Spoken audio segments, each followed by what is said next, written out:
Well, everyone, and it's crazy to think this, but the opener for archery is tomorrow, Mike. It is. It's It is. tomorrow. And Yep. I just told you I haven't even bought my license yet. I snuck it in after school today and made sure I had it.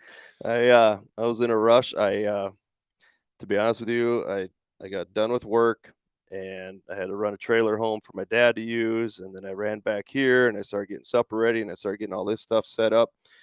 During this podcast, you might hear some kids in the background screaming and yelling.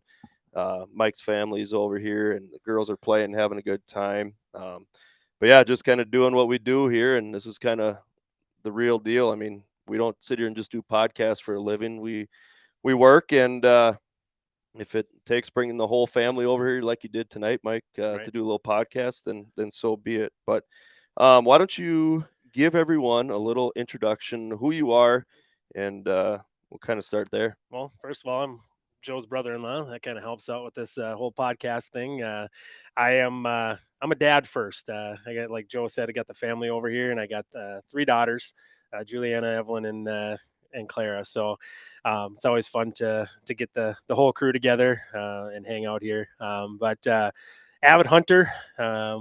I really have been hunting for I don't even know, many years, since I was able to hunt, right? 12 years old, maybe, started hunting. But really focused a lot on deer hunting, and my big thing is turkey hunting. Joe knows that.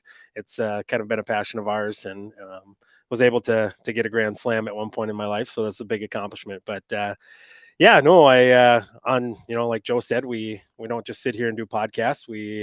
We work, and I'm a social emotional learning coordinator for a school district. So I'm busy doing that and helping to support students and staff all day long, and then I get out in the stand and get it done. We're gonna have another podcast later in the future regarding turkey hunting. Mike got me into turkey hunting. I never turkey hunted in my life until I met Mike. My grandparents had turkeys on their farm, and they just kind of roamed the yard. I mean, they weren't even turkeys that they bought. I think they were the neighbors, and then they wandered over to their place and then just never left. So I was always around turkeys. So I just viewed turkeys as like a cow, right? And I just never really got into it till I met Mike, and he was talking about turkey hunting, and I said, "Hey, let's go turkey hunting." The whole reason why I started turkey hunting was because of you, and then also on top of that, I just felt it was an opportunity for me to fine tune my archery skills by hunting turkeys and getting ready and practicing for deer. I mean, turkey's a lot smaller. You have a smaller target. You got to be very precise. And on top of that, the more things you kill with archery tackle or rifle or whatever, the better you're going to be. And I just thought it was an opportunity for me to continue to improve my hunting skills. And we're going to do some turkey podcasts. I'm excited for that when the time comes. But for the time being, our topic tonight, Mike, is hunting a new property. And last year, I uh, was fortunate enough to get permission on a nice chunk of property uh, that I hunted, and I'll kind of explain some of the things that I did last year. So I hunted a new property last year, and then 3 years prior to that, I started hunting this property that we're sitting at right now. And the things you learn throughout that time is just crazy. Sometimes you think you have an idea going in, and then all of a sudden you start hunting it, and things change a little bit. And you, in your situation, your family just acquired a piece of property, and I'm going to let you talk about that a little bit. But I know you're excited. It's going to be a great opportunity for you and your family to hunt this property. And why don't you just give the people out there some history about the property and how your family kind of acquired it? Yeah, absolutely. So this piece of property we hunted. My dad hunted for about 32 years, and so about 91 ish, he acquired the hunting rights to actually bow hunt out there. The funny story is this piece of property is unique. It actually was a ski resort at one point for many years. Closed down in like '74. It wasn't a ski resort anymore. But if you're out on that property, you still got the ski runs up there. You got the lifts pulleys for the lifts up there, and the chalet is still out there. The chalet is falling over now. Yeah. It's seen its better days, but we stayed out there for many years. But the owner of it was actually my dad's doctor in small town Belgrade, and so he just said, "Hey," he went over there like everyone does when they want to acquire some property. You go have a conversation with the landowner and get to know him a little bit and tell him a little bit about yourself. And he let him start bow hunting out there, and then it turned into, if I continue to bow hunt out here, I'll mow the property for you. So now we're starting to take care of the property, and so we did that for several years. I mean, like I said, even before I was able to physically hunt, I remember walking in Dad's footsteps through the snow, going to sit on the ground somewhere in a stand somewhere, and just that's really where I kind of started it all on the property for myself. And over the years, I mean, my dad was lucky, fortunate enough to take a 16 pointer that was still full velvet, and that was on opening night, which is pretty unique to Minnesota. That's not something you see all the time, and so definitely a good piece of property. For us acquiring it over the years, we've always kept in contact. The gentleman had passed away several years ago, but his wife was still taking care of the property, and so we continued to mow. We continued to help keep it up, and we had the rights to hunt it, and it's a phenomenal piece of property. It's got just about everything that you could ask for in a property, and so just that history. Like I remember sitting on the chalet on the deck out front, and there was a slough out front, a little duck pond out front, and I remember we had the old, VCR type VHS video camera out there. We videotaped these monster bucks walking the side of the ridge every night, and it was like they had no clue we were there, even though we're right across the pond from them. So that's some of the earliest memories that I have, is just being out there and seeing these deer so close, and that's where it all started for me.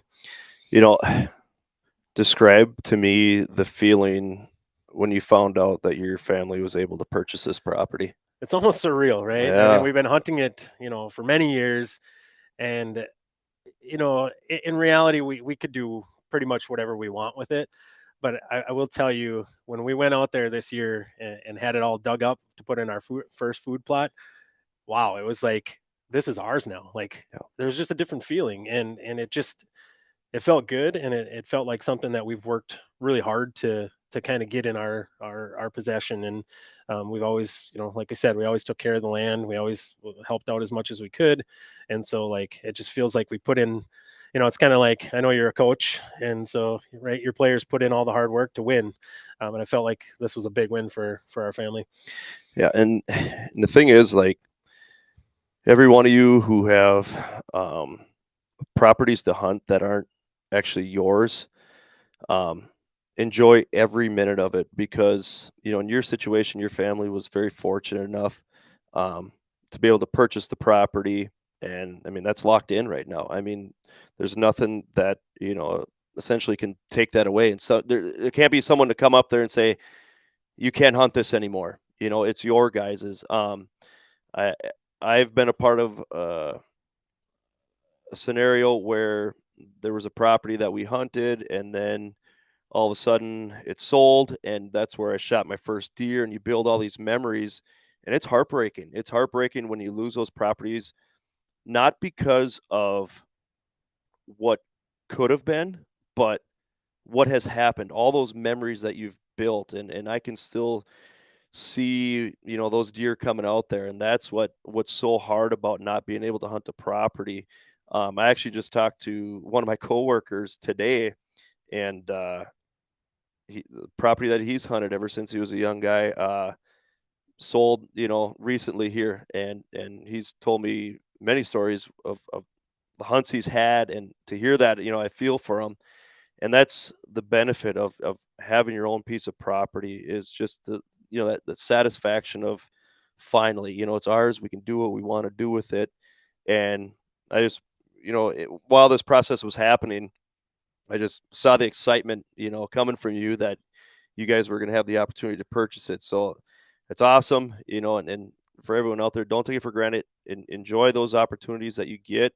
And then, kind of like what Mike was just referencing here, continue to build that relationship with the landowner. Do whatever it takes. I know the permission properties that I have, I continuously tell them, if there's anything you need help with, give me a call. I'll come over. I'll do whatever it takes.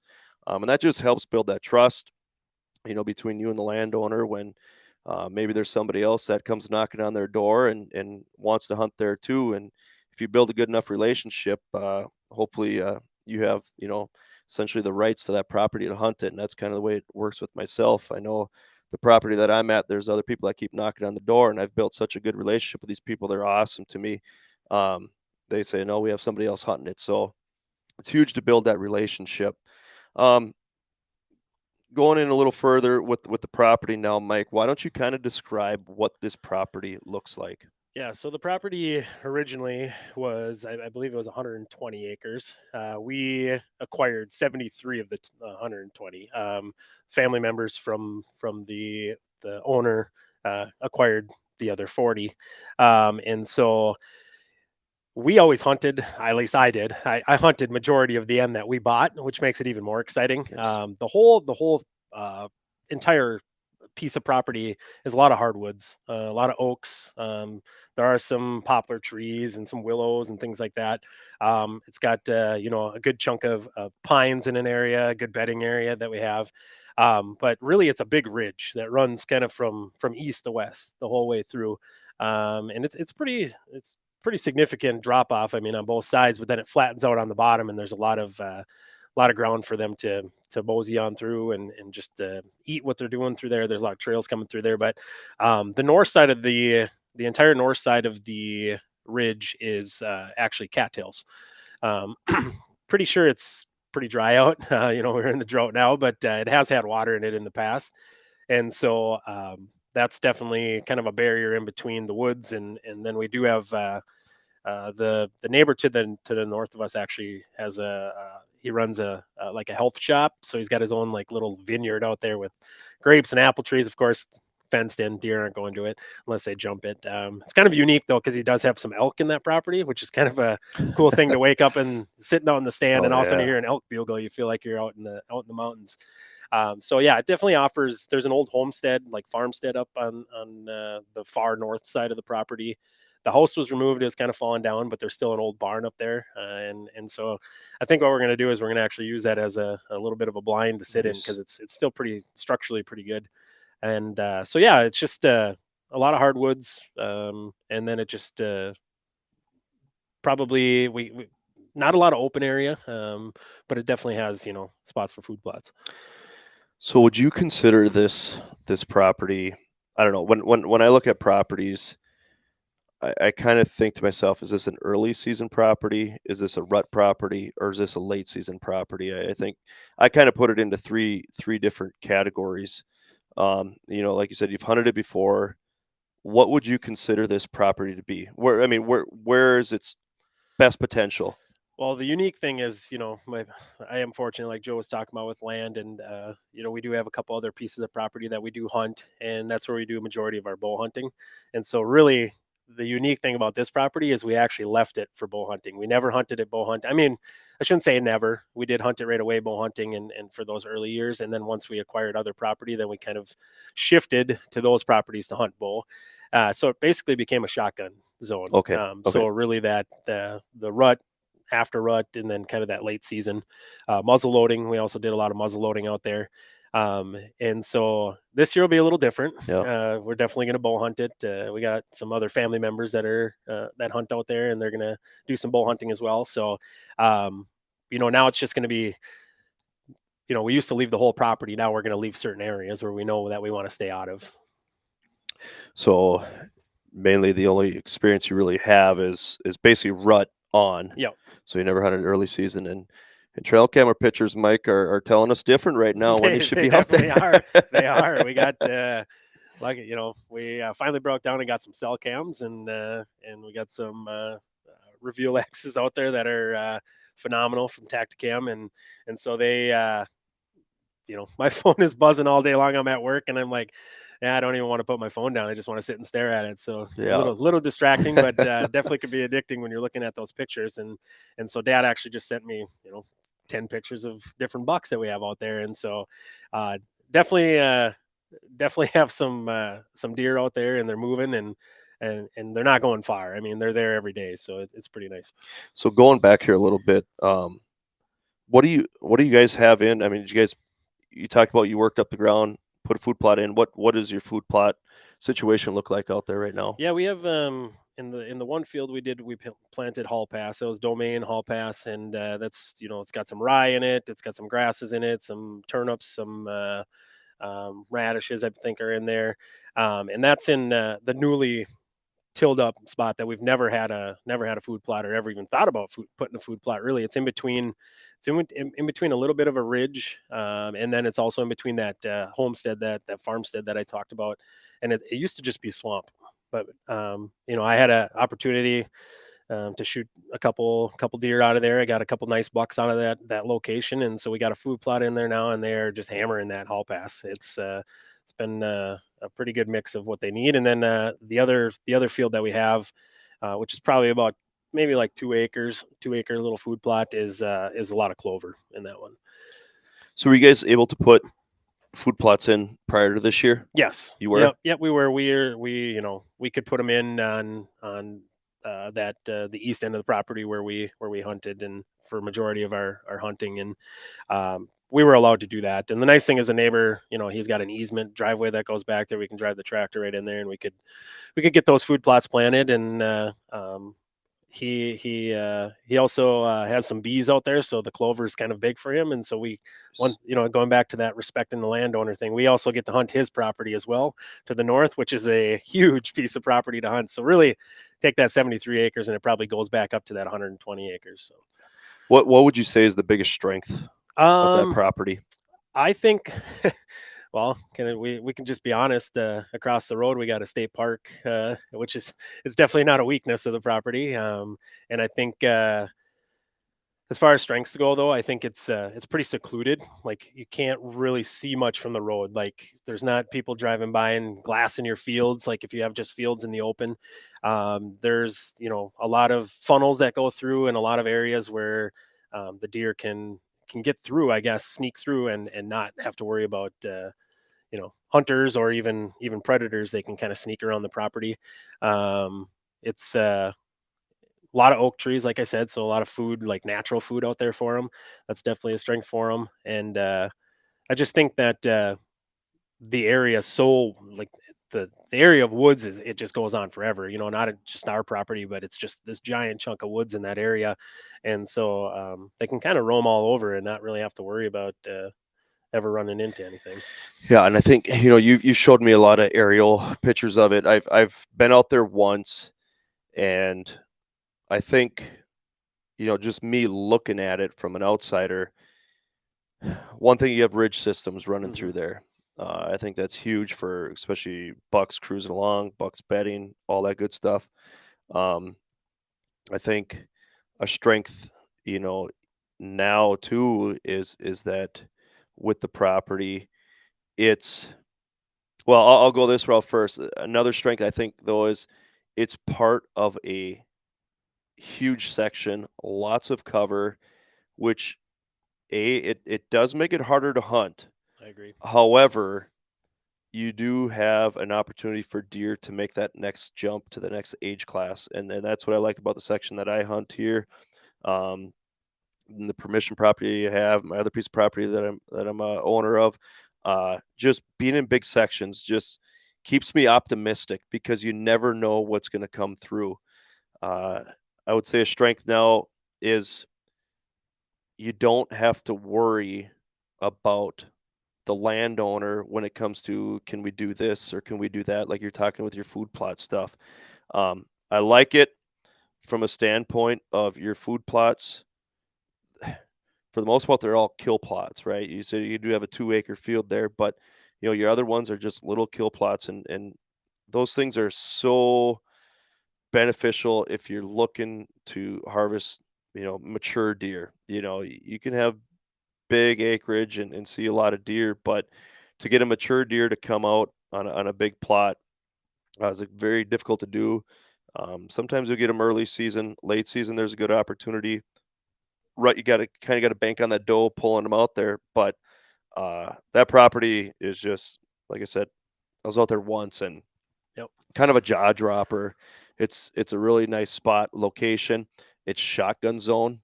I think that helps a lot. Just seeing the amount of deer that come out of shotgun zones is just crazy compared to rifle zones.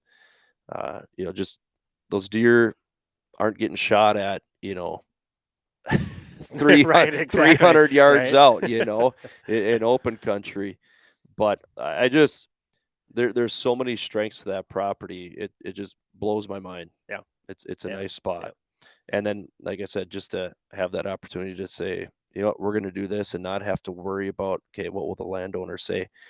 Going back to that, uh, you said the family owns the other how many acres? I believe it's like 40 or maybe a little bit more. Do you ever see that ever coming around up for sale again, or do you think that's locked in I don't pretty think good? so. It was kind of a like we were trying to pick up the whole property because we had done so much with it, Yep. and they didn't realize that it was even up for sale. Kind of one of those things, and for sake of just being a family Mm-hmm. team player on a family, we wanted Yep. we wanted to make sure that they got a piece of that too.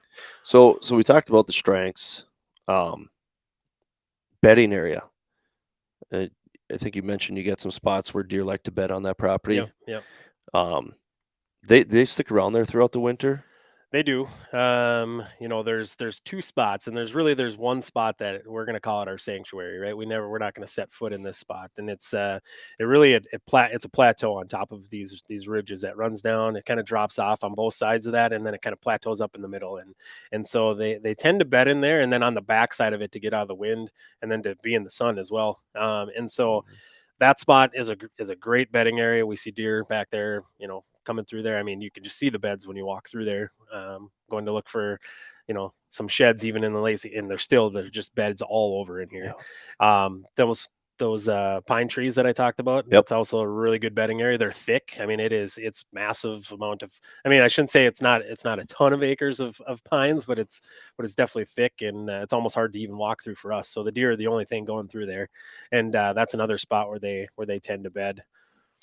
I think, just kind of what you're explaining to me about this property and seeing some of the trail camera pictures, in all honesty, you that property is an early rut and late season property. I mean, it's just it to me, it has you're describing good bedding for early season and late. Early season bedding, I visualize willows, cattails, some low ground with water that keep deer cool.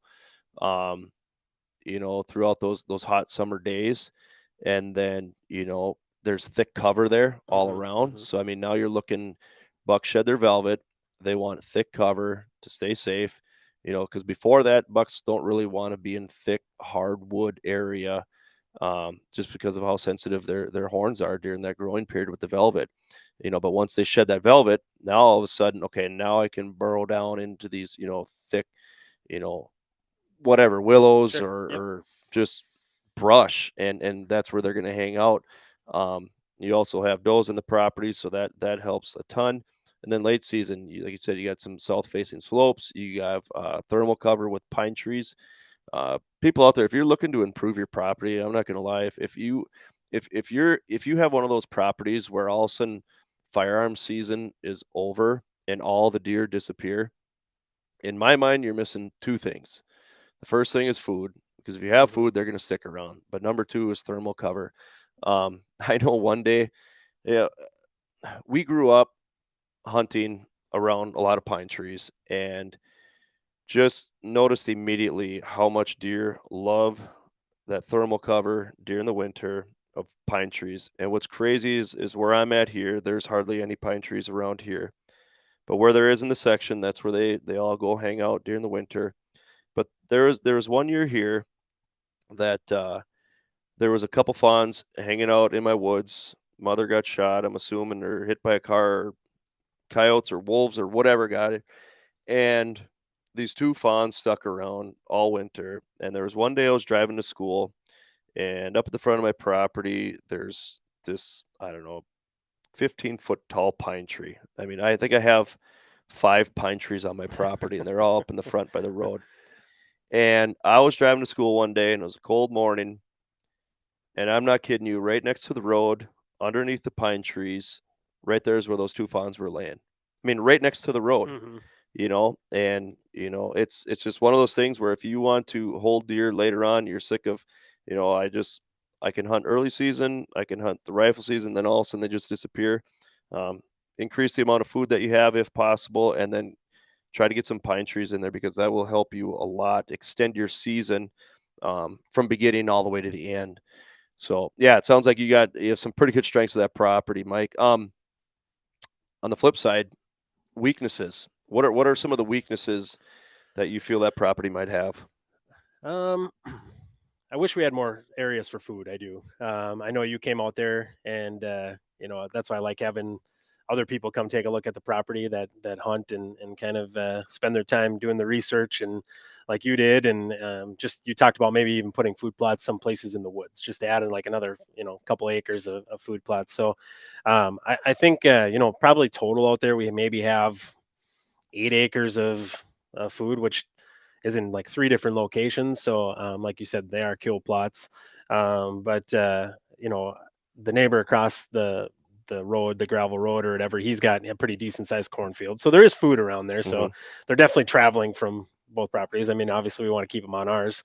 But so that's one of the weaknesses, I think.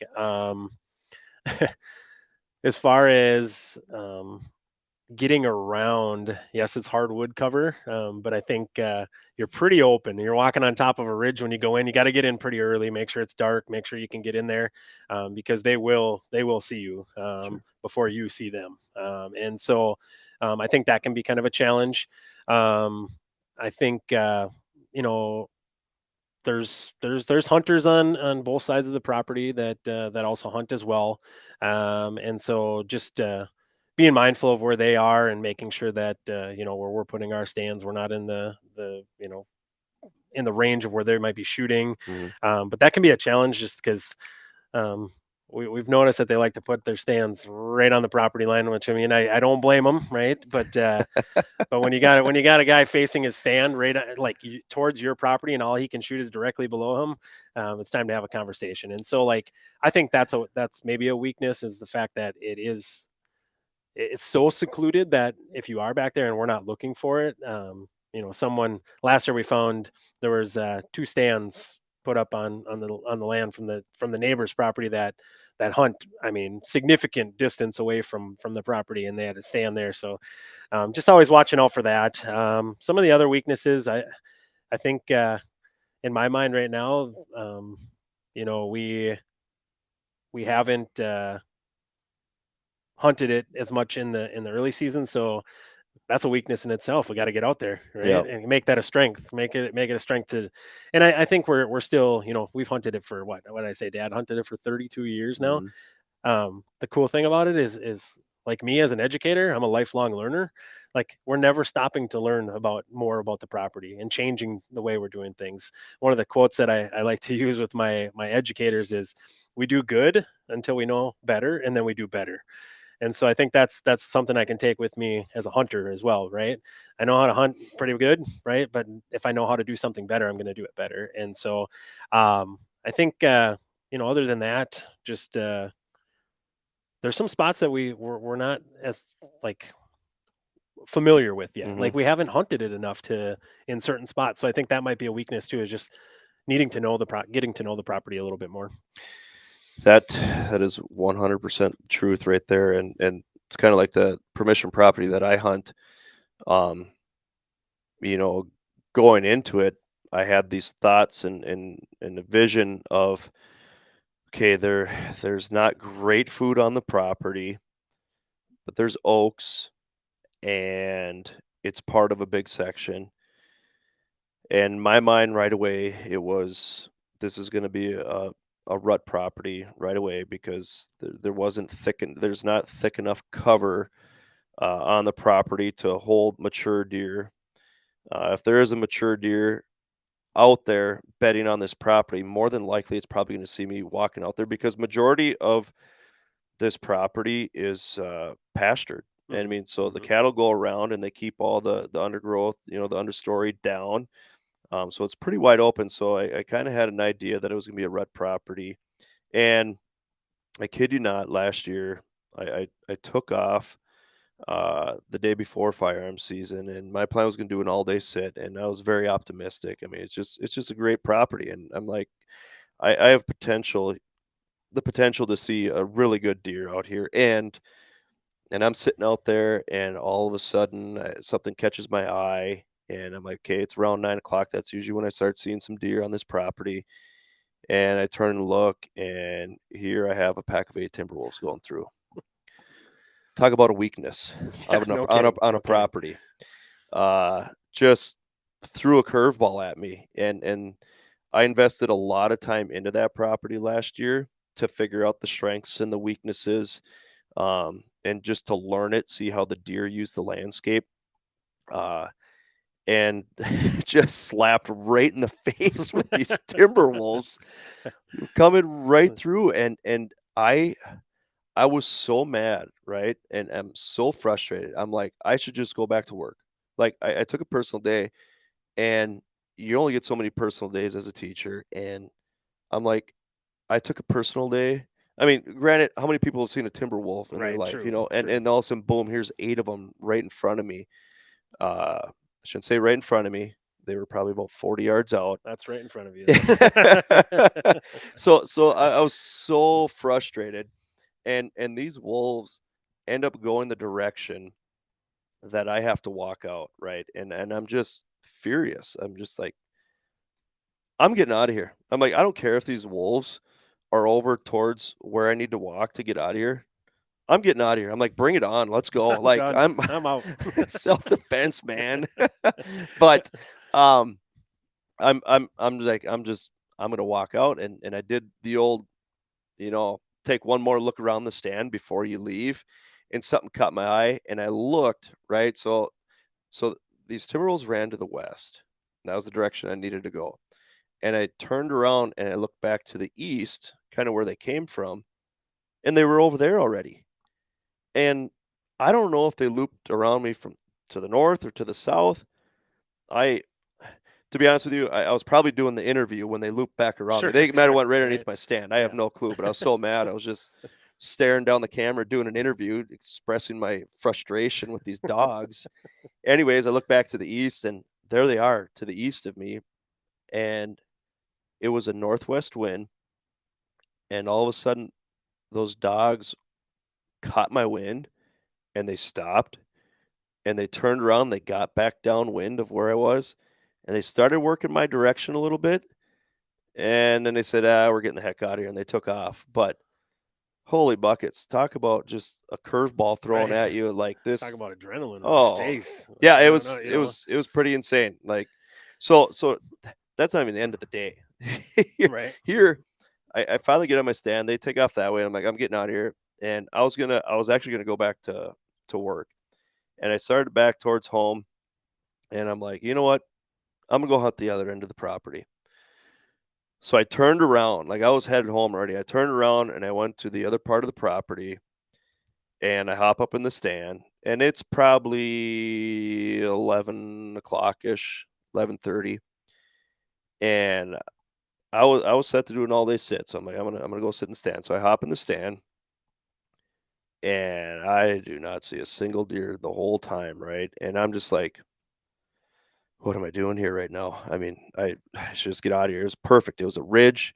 There was a clover field, hay field on my south side of me, and it's just a perfect funnel transition area. There's food there. It's secluded. I'm not seeing a single deer. I'm like, those timber wolves got to be just stirring things up around here, right? Finally, at about 4 o'clock ish, I see a fawn. I'm like, hey, we got a fawn, Got right? something. Got something coming. Okay, prime time is just right around the corner, right? All of a sudden, I hear, like, what the heck is that? I'm like, here comes a four wheeler. Here comes a four wheeler, my direction, clang, clang, clang. I'm like, what in the heck is going on? It's not the property owner. some other random person. And I'm like, Just driving on the property. what the heck is going on here? All of a sudden, about 100 yards away from me, starts putting up a ladder stand.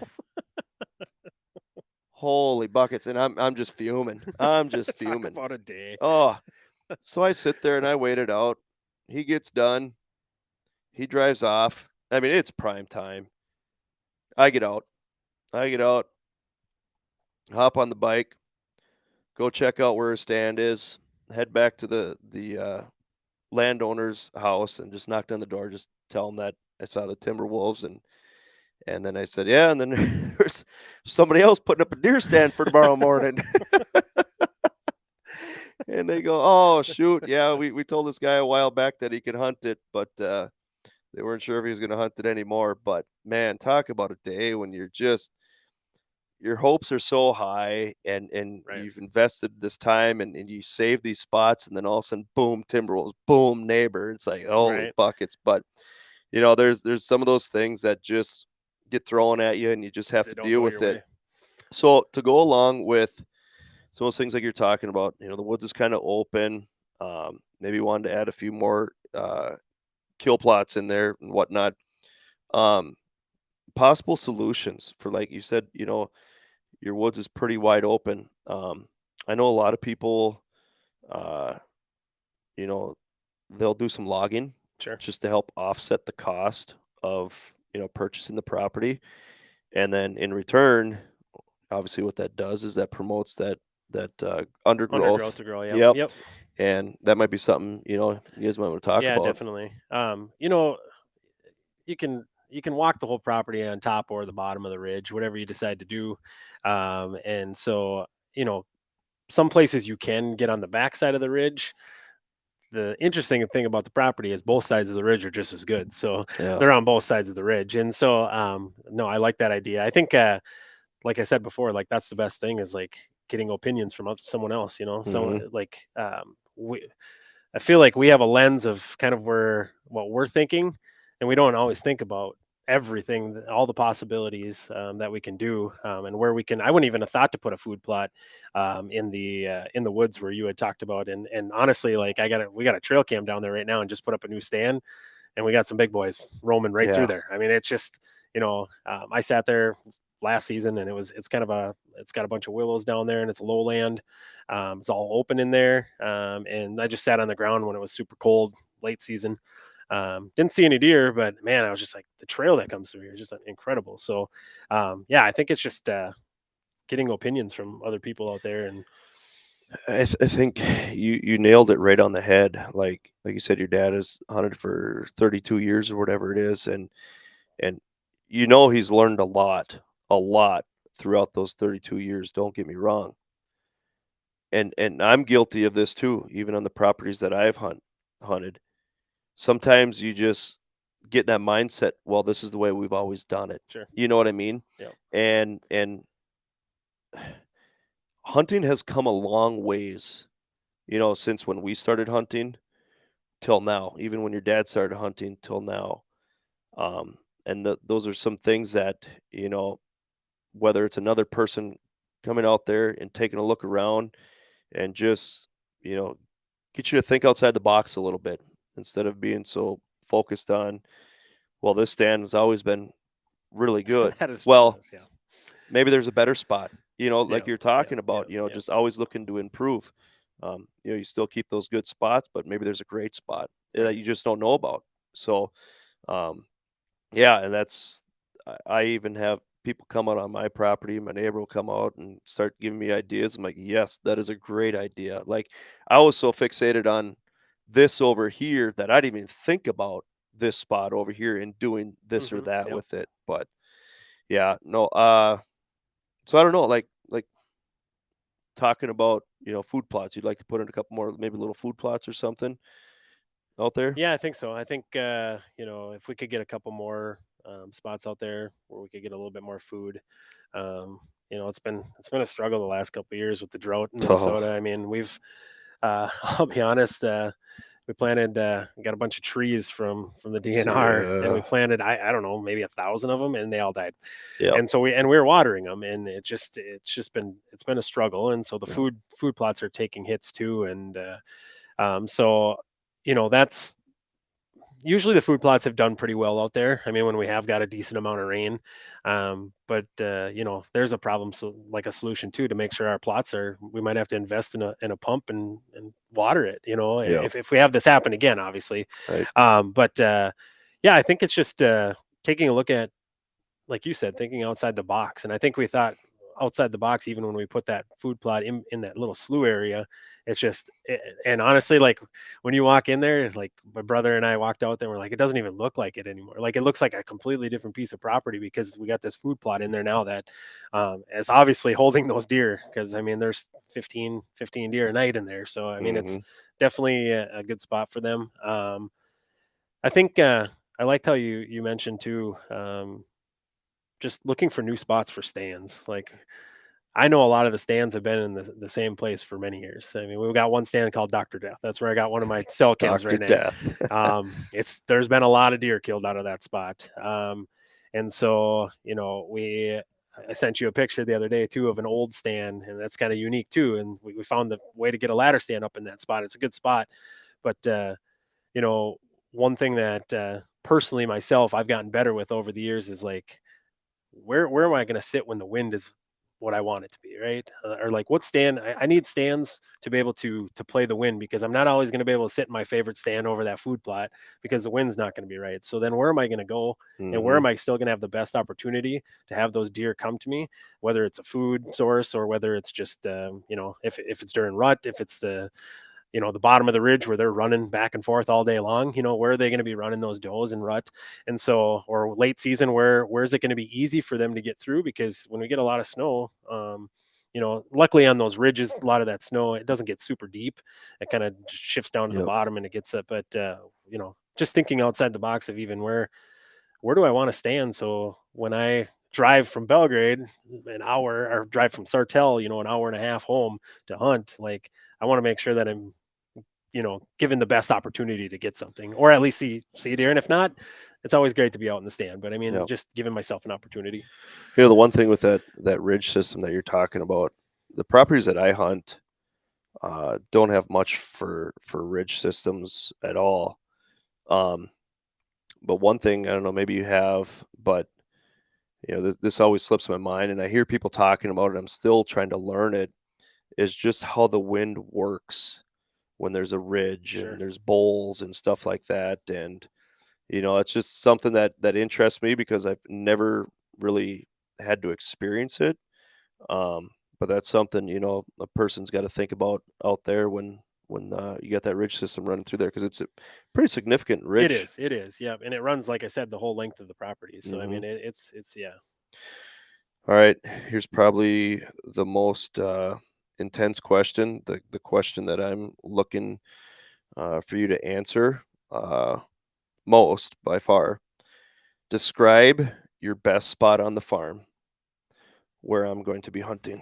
All right. Oh, that's funny. Where's my stand going to be, Mike? I got a couple buddies that I'm always like, yeah, you can come out. I got a good buddy that hunts a couple different properties, and Yeah. when he can, and I'm like, hey, you should come out and hunt with us sometime. And he goes, but then I'm gonna come out, I'm gonna shoot your target buck or Yep. something, and it's like, Yep. no, I think Describe it. What does that yeah, best spot look like? so Is it Dr. Death? I would say Dr. Death is definitely up there Yeah. as probably one of the top spots. And what that is it's at the bottom of the ridge, and it's actually the only spot in that slough area where even when there's water, that's where the deer cross. Like they're crossing there because it is directly to the south of our food plot, one of our plots. Okay. It's all open across, and that's the spot where all the deer come through. It's cattails and some tall grass, and they go right through there. I mean, it's just solid dirt, mud, everything every year, and then it's kind of their entry point into the ridge, into the woods. It's also their exit when they go back out to So is it at the end of the ridge? Is it in the middle of the ridge? Like where's it at um exactly? the whole property, the 120, it's probably more on the one side of the east side of the property, but for our property, I would say it's probably dead center in the middle. Maybe a little bit more towards the beginning of the property on that Okay. side, but it's my grandpa actually sits over the ridge.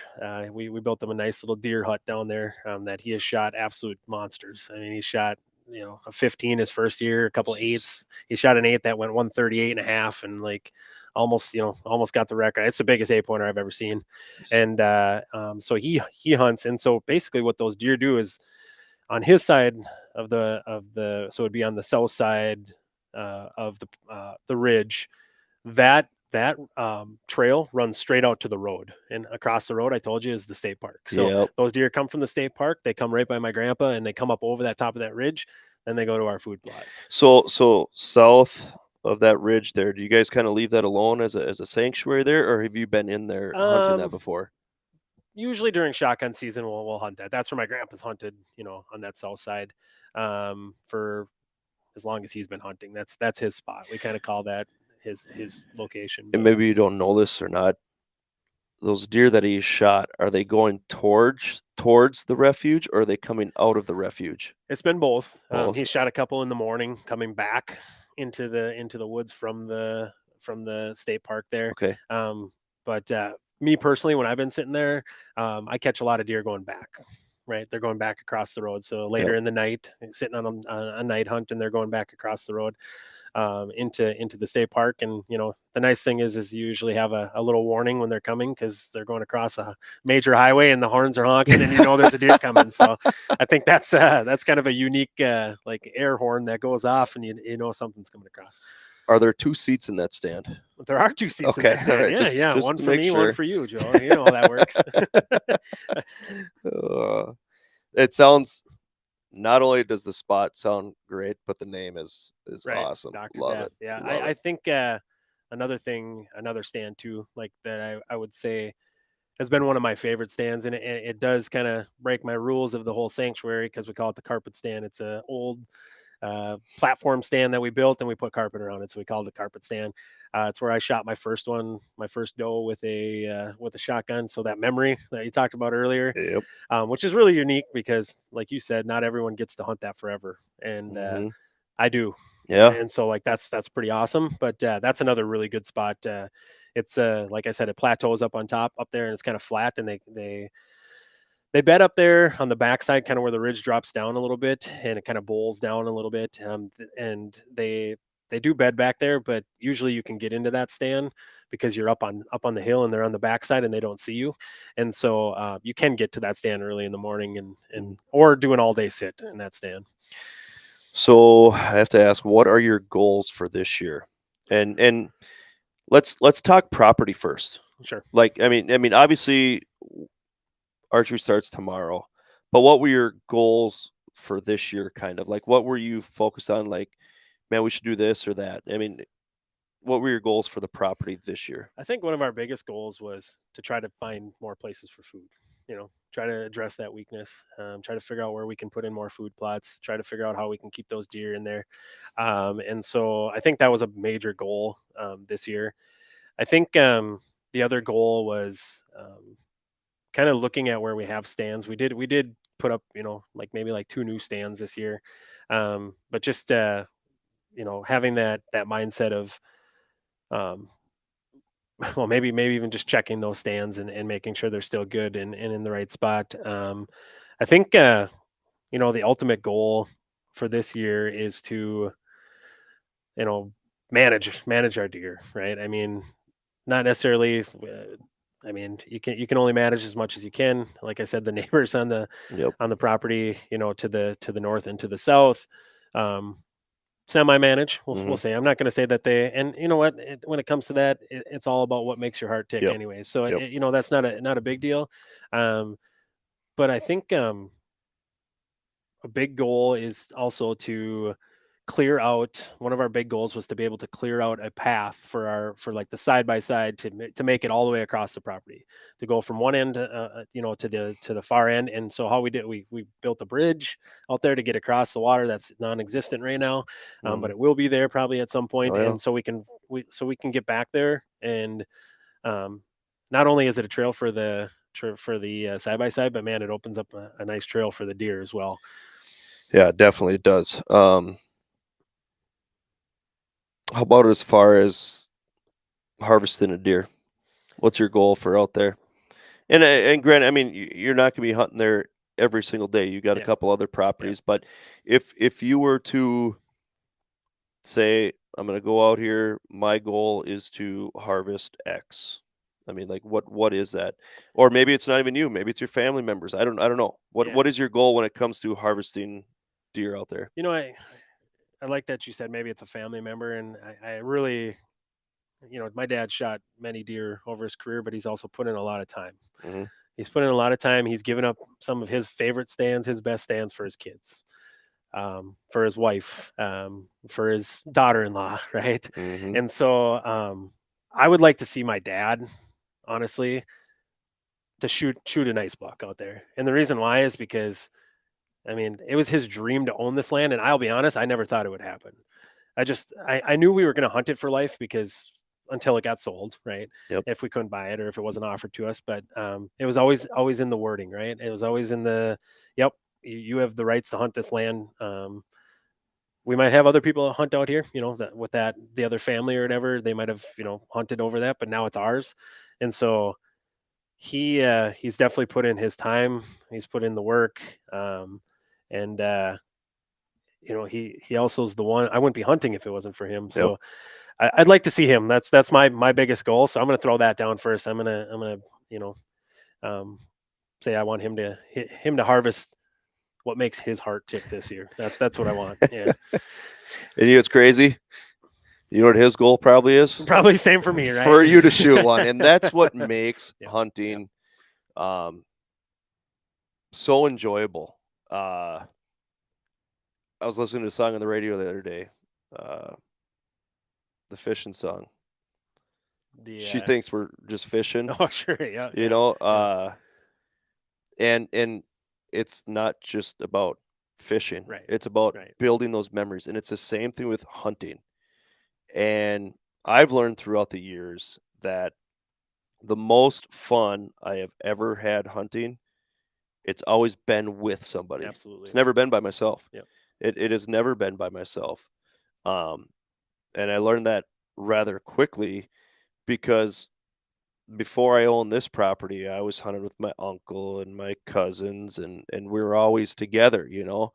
And now all of a sudden, yes, I have a nice property here, but it's about sharing that property with others, you know. And I know your dad is just so excited to not only own the property, but to ensure that you're going to be able to be out there. Your brother's going to be able to go Hmm. out there. His family and what he's worked so hard for, and that's why I'm so um, proud too to be a property owner because I know that in some way, shape, or form, my kids one day will benefit from this. You know, and it's something I've worked towards, and my wife, you know, has worked towards, and you know, wanting to be out in the country and all that good stuff.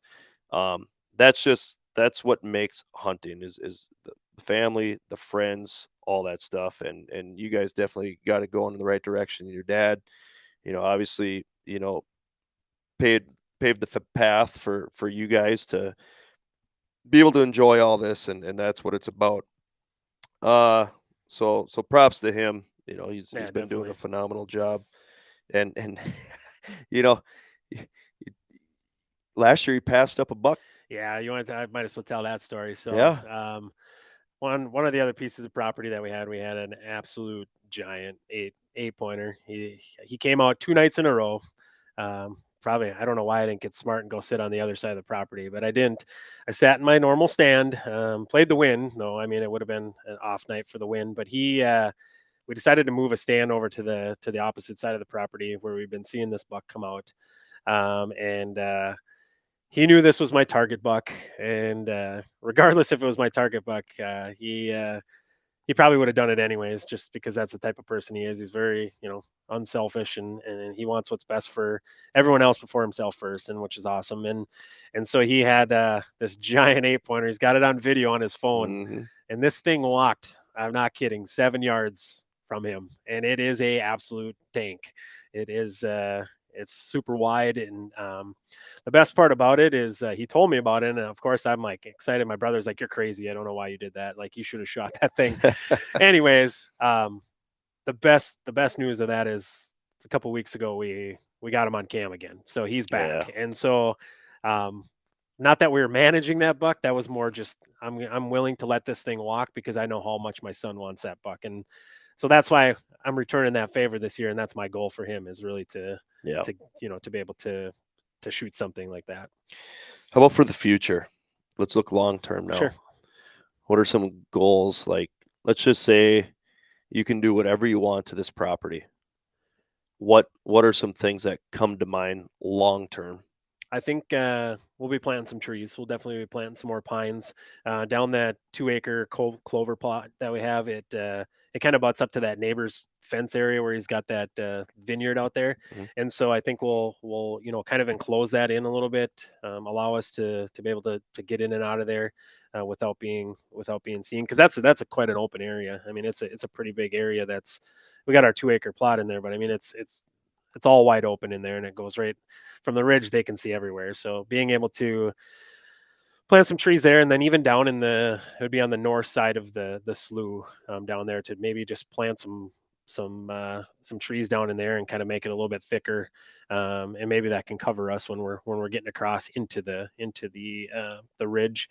I think continuing to look at patterns of deer. We gotta be able to, whether that's with the trail cam or whether that's with just scouting and going out there, and that's what I miss about the west end of the property, is sitting on the deck and being able to scout these deer every night and watch them come out in front of us. You had that opportunity, but and then just doing our studying more. Like there's so much I got to learn yet. Like Joe, when we talked at the beginning, I'm a turkey hunter at heart, and so for deer, I love deer hunting, and it's something that I'm going to continue to grow and become better at, by listening to podcasts and doing the research, and figuring out tips and tricks, and talking to Joe. Joe's a heck of a resource for me to kind of talk about ways that we can improve the property and ways that we can make it, help us get to what we want it to look like. Well, I'll tell you what, I don't know everything, Mike, but I know a little bit.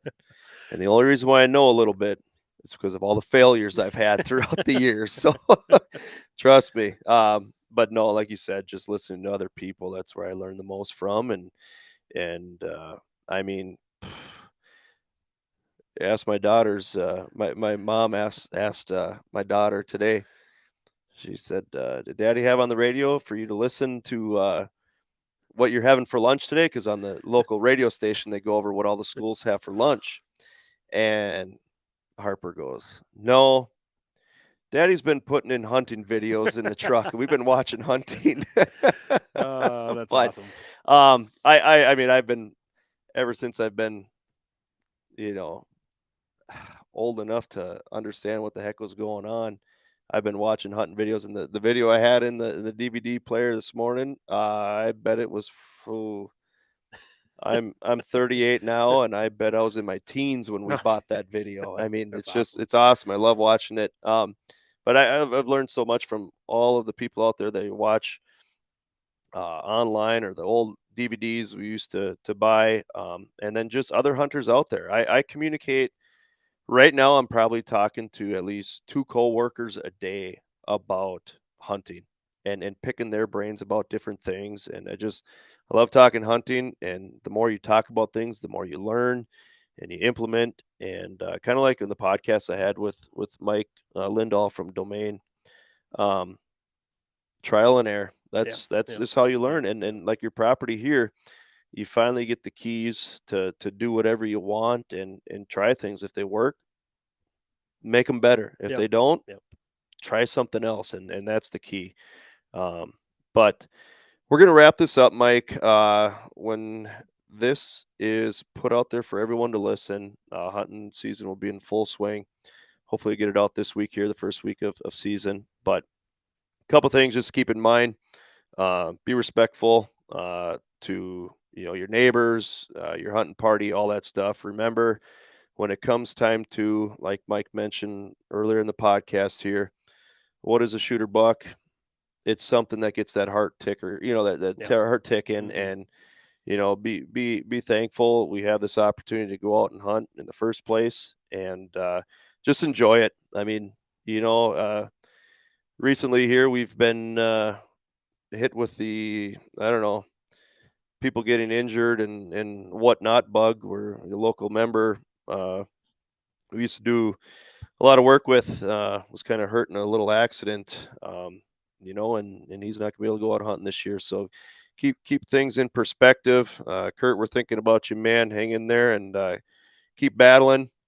A good friend of ours, he's helped us out, and to be honest with you, he's one of the reasons why we're sitting here today. He helped us Absolutely. get going. He was a big part of this. So, Kurt, we're thinking about you, man. We're sending you prayers. Hang in there, and family, we're thinking about you as well. But like I said, keep things in perspective.